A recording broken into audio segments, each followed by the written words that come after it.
Hello, hello, hello. Welcome tonight. It's Pastor Pierre Laguerre here with another Daily Principles episode. So, as always, let me know where you're hailing from. If you like this, go ahead and feel free to share it with your friends. And as always, every day I'm going to be jumping out here. And for those of you that want to find out more, go ahead to kingdomoasis.org/DP for Daily Principles and sign up so that these can end up in your mailbox so that when you miss one of the live episodes, you can still get it the next morning at 7 a.m. in your inbox. So, with that said, yesterday we talked about embracing your journey. And embracing your journey is very important. So, again, whoever's jumping in right now, please say hi so I can at least say hi back to you. And literally, we talked about embracing your journey because it was that important. But today, we're talking about being caught between a job and a dream.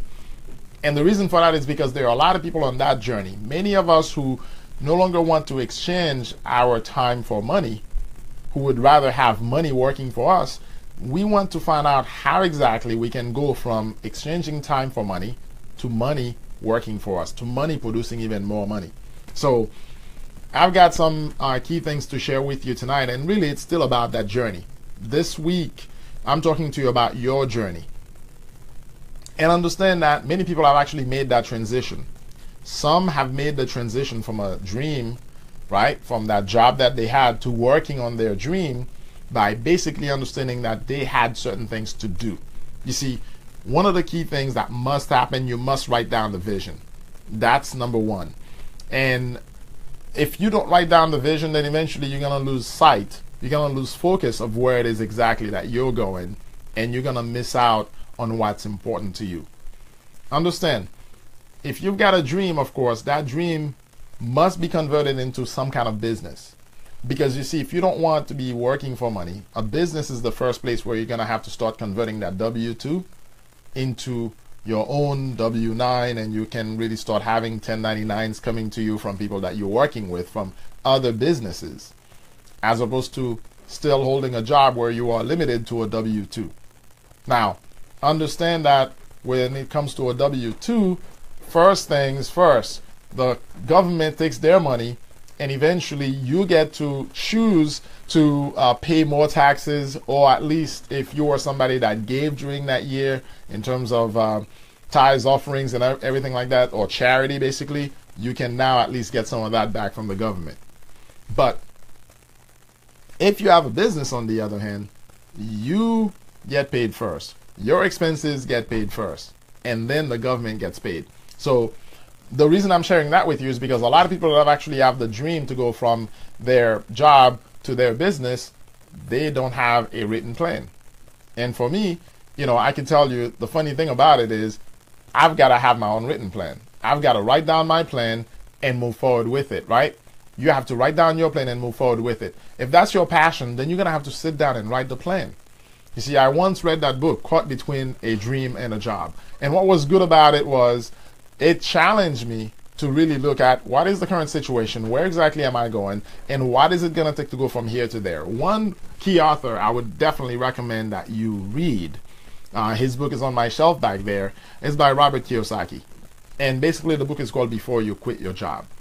And it literally gives you some of the key things you have to do before you even think about quitting your job, because now you're no longer under a company that's taking care of you, paying for all your important health care and everything else. You're going to have to do all this on your own. You're going to have to handle business tax. You're going to have to handle paying for corporations, taxes, and all these things on your own, which means you're going to have to basically make sure you have a business that is lucrative, where you have clients that are coming in, you're booking clients on a regular basis. So how exactly did we end up on that subject? Very simple.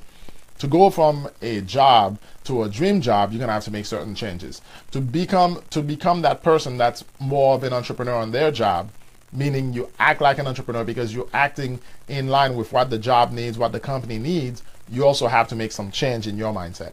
And then to go from that person that's very invaluable on the job to becoming your own man, owning your own business, your own woman, owning your own business, that takes a different mindset.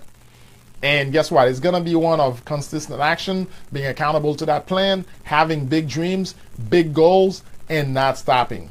You have to move forward. You have to keep moving forward, and you have to keep moving forward in line with the plan.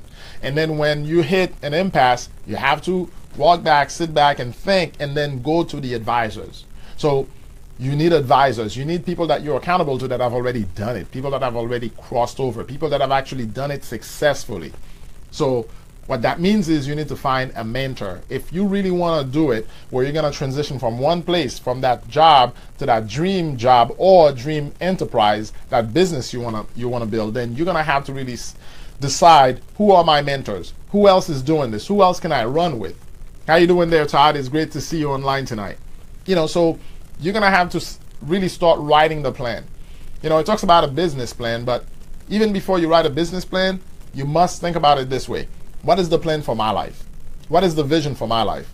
What are my long-term goals? How can I achieve those things? What am I going to do to make sure that I hit those goals each time? And especially, in a job, you don't have to do any kind of selling per se, even though your job may be sales, which is a little different, of course, if you're in sales. But when you own your own company, when you have your own business, now you're the salesman. You wear many hats. And so understand, you're going to do operations, delivery to your customers. You're going to be the one also that's selling to customers. You're prospecting customers. You're recruiting new customers. You're recruiting new people to work with you. You're doing it all, basically. So you have to think about, how can this scale? You being the man wearing many hats to basically scaling to where you can hire other people to work with you. So whatever it is, the business you want to create, it is completely possible. And now you have to understand, it's going to bring you freedom, but it's going to require that you lead yourself. So if you want to lead a group or a troop of 1,000 men, first you're going to have to learn to lead yourself. You're going to have to learn, okay, I have to be motivated, self-motivated. I have to be a self-starter. I have to be somebody that's willing to take action. I have to be somebody that's willing to write the plan and take action on it. And again, this is about your plan. This is about your life. So understand, the job may be here, the business may be there. At the end of the day, all you're doing by writing the plan is bringing them that much closer until one time you can already have a bridge and you can transition from one to the other. It's a process. It doesn't happen overnight. Some people seemingly seem to have jumped from one place to the other without necessarily having a bridge in place. Well, the reality is they already had a strong foundation. And that foundation allowed them, just like the trapeze guy in the circus, to jump from one place to the other and land, knowing that even though you don't see a net, he knew how to do this already. He already knew, I have the right way to jump and get to the other side. So you have to think also in the same way. What are the nets that I have today? And that net may be savings, that net may be things that you put in place, so that when you go into that transition, you already have some savings. You already have things to take care of. You already have customers that are paying you. And frankly, before you take that leap, it may make sense to make sure you have a list of customers, a Rolodex of customers that you can rely upon. So what is the business that you want to build? Before you write the business plan, make the projections, think about where you are right now and how you're going to get to the other side. This is about your journey. Everybody has a journey, and if it's towards entrepreneurship, well, guess what? There is a road, there is a path, but you have to find it. And it is going to be your journey. It is going to be your path. There will be some, obstacles. Absolutely, there will be some obstacles along the way, but with your determination, your focus, you will absolutely overcome each and every one of them. It's going to be an opportunity for you to learn and to be creative. So that's all that I had for tonight. I just wanted to share with you part of your journey. As you're transitioning from that job to that business, you're going to have to write the plan. And it's great because in the goals program that I've been doing, the workshop that I've been doing, I've seen some that have already written their plans. I've seen some that have actually written their goals. They know what they're doing. They're moving forward. And I'm really so happy to see that because they're taking it so seriously. They're moving things out of the way so that they can get to the goal that they're going to. So it ought to be the same for you.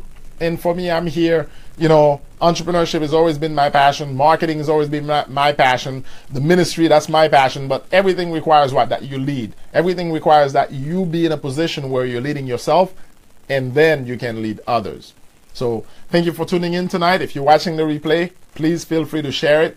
And I look forward to answering any questions that you would have about marketing, entrepreneurship, ministry. Let's talk about it because it's really it's about you and your journey. I'll talk to you soon. Have a good night. Bye-bye.